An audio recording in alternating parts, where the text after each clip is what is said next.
No,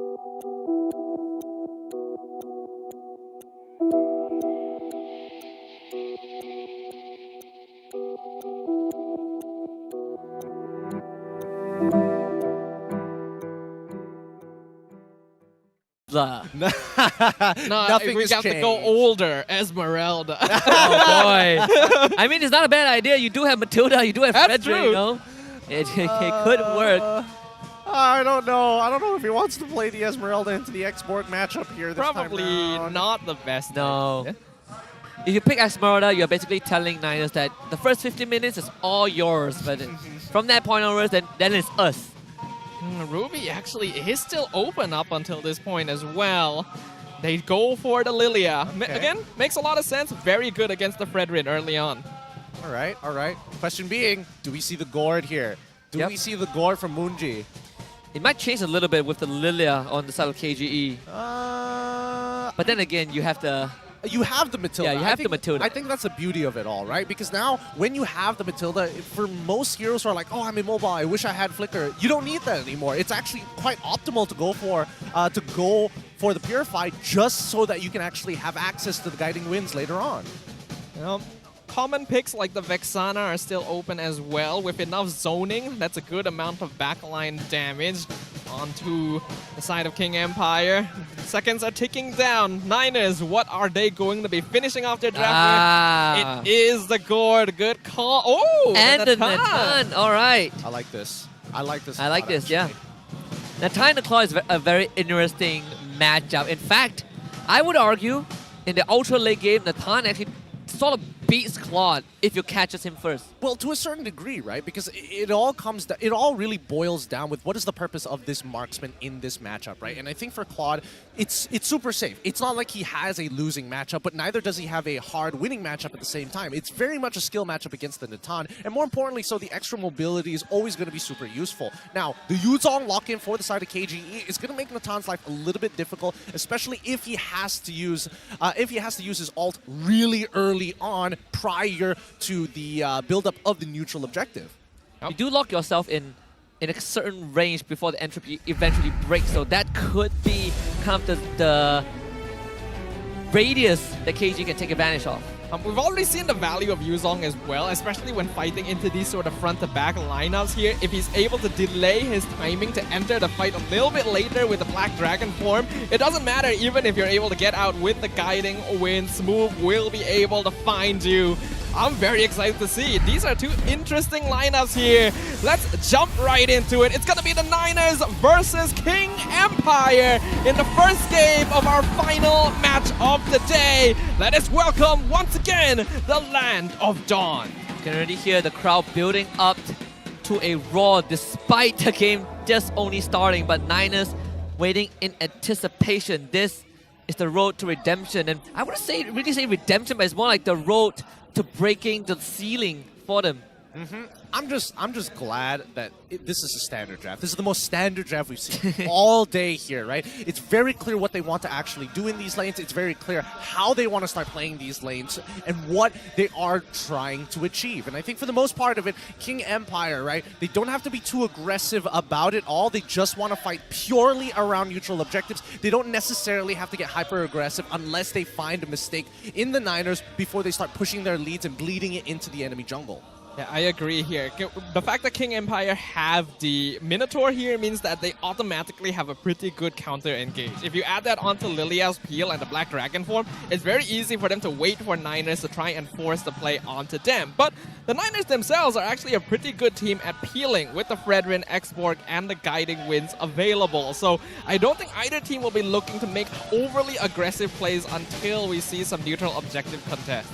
And I do like the emblems that Zalf has opted for. A Weakness Finder, Bargain Hunter, Rupture. It's all about oppressing you as much as possible and hit that early item spike before this Claude comes online. And that's sort of what you want to do as the Natan. Bottom side, Smooth takes the blade in the face and first blood for Malvis. It's cheesed, man. A little unfortunate. Like, Smooth wasn't able to break Yethri's Faraga armor and gets punished for it. At the very least, he didn't use any of his battle spells. He will be a little late on his level 4, which is going to be unfortunate as he runs over into the lane, which Lilia Detto is going to pick up. And they have just found another target. X-Win also denied entry. to this turtle area.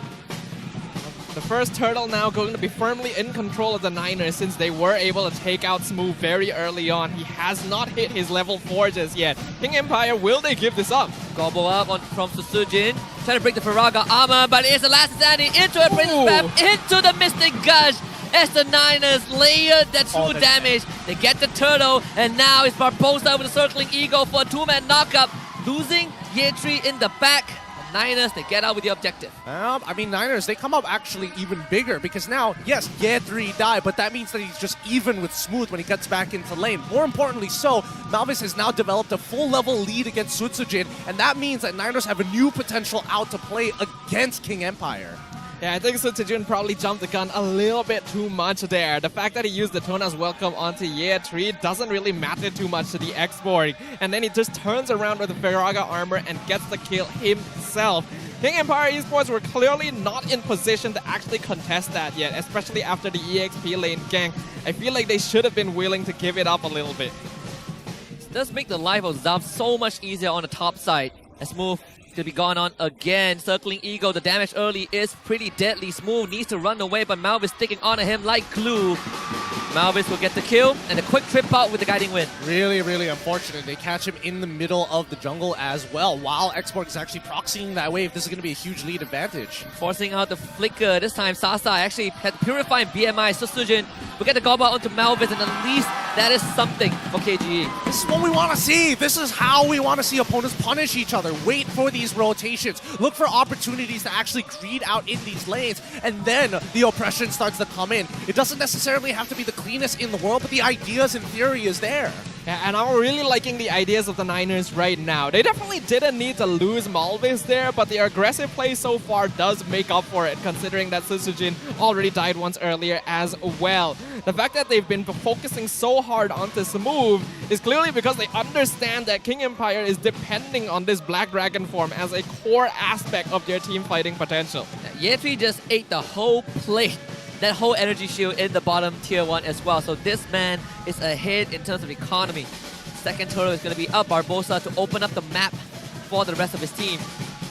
Susujin is going to hit 7, so at least in this retro battle, it's going to be even. But they're going to go on to X-Win to try and force a reaction. Nothing yet so far. Yeah, King Empire Esports going to wisely take a step back here. I'm not too sure if they can contest this anymore. Barbosa is going to get gobbled up. In the meantime, Malvis gets the turtle for himself. Barbosa now needs to run away. Ye3 in the forefront. Smooth coming in with the Black Dragon form, but it's a clean disengage for the Niners. Really nicely done from Barbosa, using that Purify to get on out of there, and he does bring along with him Ye3 at the same time, so nobody gets picked off here. Really nicely done. Sasa uses the BMI, sidesteps, Mystic Projectile. Pressure from Niners on the bottom lane, and Malvis is not letting up as well. It's not going to be easy. Entropy is used preemptively. Zav taking this fight to his heart's content, chipping away at the tier 1, and at the end of the day, it's still Niners getting an advantage. I just like how proactive the Niners are right now. They know that King Empire have been kind of like, have been ankle broken after that turtle fight, and they want to just make sure that they're continuously off balance. Yeah, and in this game especially, we are really seeing the impact of the Matilda as a whole. Barbosa has been making full use of the utility of this support hero and basically allowing his teammates to play as aggressively as they want, because they know that there is always going to be a get out of jail free card, even using it aggressively to stick closely onto the members of King Empire. Considering everything that has happened in the EXP lane, I'm surprised that Ye3 only has a 474 gold lead against Smooth, considering that he's already died twice in coming back into lane and in lane itself. Smooth has been doing a good job of keeping up. Of course, part of this is because we can see that Ye3 has been pulled into a lot of fights overall. Again, it's a situation where if you roam around the map very often, then your lane opponent will be able to catch up in terms of gold and EXP. But I think the value of it is very much there for the Niners. They've been able to build a 1.4k net worth lead now, 6 minutes in. Another turtle going to be up in 10 seconds. We'll see whether King Empire are ready to contest this one. Yeah, it's a small lead obtained off of minuscule decisions, minor movements from the Niners. Now they are going to congregate on this top side. Malvis to start it off against Susujin, barely keeping up in level, but Malvis is going to hit 10 in just a little bit. Detto is going to get stunned up, and that's Mystic Gush to force out the black shoes. Okay, Okay, doesn't break the Firaga armor, but he does end up losing the black shoes, which might just cost him here. Smooth, a lot of work for him to do here. Black Dragon form. Malbase just get pulled away. They even force out that Manu and Fury. Sure, King Empire, they get the turtle, and now 3-man energy eruption. Malbase, like Eagle, that knockout from Borsa is perfect. As Malbase gets the executing blow onto Detto. So Sujin had to use the Daytona's welcome just to escape. And X-Wing chased out of the jungle. The Niners still punishes KGE. Great decision making overall. They understand it's not that important if your opponents decide to take the turtle for themselves. Look at how many resources they expanded just to make it happen, and they are punishing them all across the map. It's just so oppressive now from the Niners. Just look at how aggressive, how confident they feel. Barbosa is an absolute menace to King Empire Esports because of how much he is enabling his team. And now that net worth lead is growing steady, but very much in the Niners' favor. How long can they actually hold this for? Detto, I mean, he needs to start scaling up, right? We're only going to start seeing his actual relevance in terms of like just raw power from the orbs only once he gets his Enchanted Talisman, which I'm pretty sure he's already finished. But more importantly, the Ice Queen's wand to start peeling away the Niners, and hopefully that's going to force the Niners to depend on Barbosa's guiding wind just a little bit more. But they already are depending on it quite a lot. I don't know if the slow is going to be enough to really deter the way that the Niners have been playing. But I suppose you are right, it would be something at least. Because right now, King Empire Esports are finding themselves in a situation where they really cannot position in any way aggressively. This is a team that does want to play for a slightly later phase of the game with the Claude and the Lilia, but things are already going out of control a little bit too quickly. Yeah, side lanes open up. Zav still continuing to get their resources in without much contention. He's a level ahead of Sasa at this point in time. Scaling fast. Very fast. And he has Bargain Hunter. Yeah, and he has Bargain Hunter as well. I don't know. These neutral objectives, especially if King Empire doesn't decide to contest for it, could be a major problem, right? Because if Zavs is nearby, he just melts these neutral objectives so fast. The Niners' decisive decision to go onto the Lord started out first. Detto's Black Shoe forced out, and he still might go down. Ooh. The Entropy Ricochet, and now a two-man taunt into a Appraiser's Wrath. Sujin forced away. Smooth gets to the back. They need to look for Zav, but can't find it. Sujin first to fall and Smooth the second. KGE forced out of a battle that they decided to take, and Niners have free reign of the Lord. Nicely played by Zav specifically, right? Furious dive into the Petrify, coming in from Smooth, lands right on the target, but Zav instantly purifies out of it into the Entropy to create some space, and zones himself away, making sure that he doesn't fall into the Blazing Duet coming in from Sasa. Like, this is all predicted. Like, Niners, it felt like they've played this matchup 100 times. And Detto, oh Detto, he is definitely not going to make it out of this. The explosion of damage in his face. Sasa also forced to run away. I think the way that King Empire Esports is being taken out here is very reflective of the way that Niners are playing. This is explosive MLBB coming out from the blue side of the map right now. We have to remember, this is a team that was just rookies a couple of seasons ago with a lot of potential, and now they are allowing all of that growth to bear fruit on the Land of Dawn. Yeah, if you look at teams like SRG, Niners, they have this main character arc that's just catapulting them into better, greater heights. And I think it's a good time to talk about Zav as a player, right? If you guys have paid attention to the news, he was covered. His journey to becoming a pro player in MPL, an arduous one. I don't think most people would have made it through that, but the perseverance has brought Zav to this very moment. And what a way to kick off that debut for the new season. So far, 2-0. People say that difficulty builds character, and we can see that here. Zavs, he has been growing slowly but ever so surely as a marksman all the way since the debut of MPX NC. And now King Empire Esports are on the receiving end of that. A 7k net worth lead 11 minutes in. This is probably the most handy advantage we've had all day. Yeah, it's really forcing King Empire to be shoved right into their base, and now they're probably regretting giving Barbosa this build, and it's frustrating to deal with when you're about to kill somebody. Oh no, the flask kicks into place and saves their lives. Oh, the guiding wind is going to pull them back in. Oh no, what can you really do about it, right? Even opening the map is quite a frustration. Yeah, like how how the hero is Oh my designed goodness. just changes the dynamic of how your team functions and how the enemy functions. Heroes without mobility now suddenly have mobility. One of the craziest part about this hero, in fact. I mean, just look at Zobs, right? He's disrespecting King Empire. He can drop down the entropy whenever he wants to, and if he procs even one time from the weakness finder, instantly he can 100 to 0 you if you stand too close. Yeah, that's what we saw from X-Win. This Minotaur just getting sliced through by this Atan. Time is running out right here for King Empire Esports. They want scaling, but they were also dependent on the Barat and the Yuzong to be able to delay that early game for them to get their itemization. Look at the Niners. Yeah, they're actually... KG Ooh, gets nothing. they're controlling them so well as well. Can't do anything about this, right? Look at Zobs. Look at Zobs. So disrespectful. Even Moonji being part of the show as well, right? Freezing the lanes as much as they can. Oh, man. The Lord is about to show. They can start shoving now if they wanted to, but honestly, no real reason to.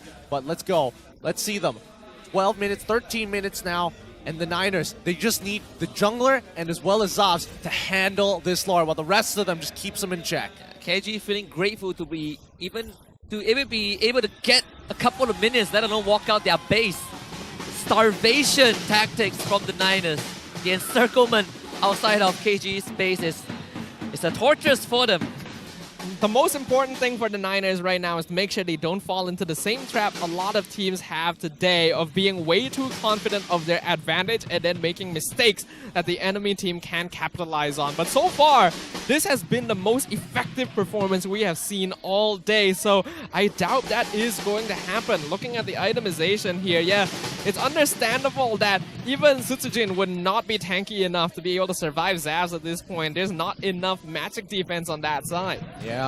I mean, the game plan coming in from the Niners was actually really, really good, right? They just leave Zobs by himself, make sure that they have an idea of where X-Win is going to be, and because he doesn't provide a lot of early game pressure, you can start abusing the fact that you can walk into the jungle, you can start cheesing out the EXP laner specifically because Smooth was supposed to carry them through early mid. And yeah, and he was not able to do that because from minute 1 onward, they were already suppressing him. King Empire, can they mount this defense at least to give themselves a fighting chance? Last Insanity to the back, and that means X-Win has the flicker to get away. Lord should be okay. Oh. Take care of this. Move to the Oh. back. Team and petrified by Barbosa. He's the savior. Niners are just gliding through the wind like a pack of doves. And now they're going to jump back onto Smooth. Take him down first. Moonji with the ultimate, with the flicker in front of Sasujin's face. The absolute disrespect from the Niners. And Zab collects the first one on the X-Win. Sasujin can't stand no more. And Niners rejoice as they open this up with a win. The quickest and cleanest game we have had all week so far as the Niners make their debut in Season 13 with an impact. They have heard the cheers, they have heard the support of the fans as it echoes across the entire hall, and they have responded in kind. That's got to be frustrating for King Empire. They've got to make a couple of adjustments, and I think with a few adjustments, they should be able to even out this score against the Niners. But great showing. As you mentioned, Stoppa, this has been the cleanest game we've seen all week so far. I mean, what a blow it is.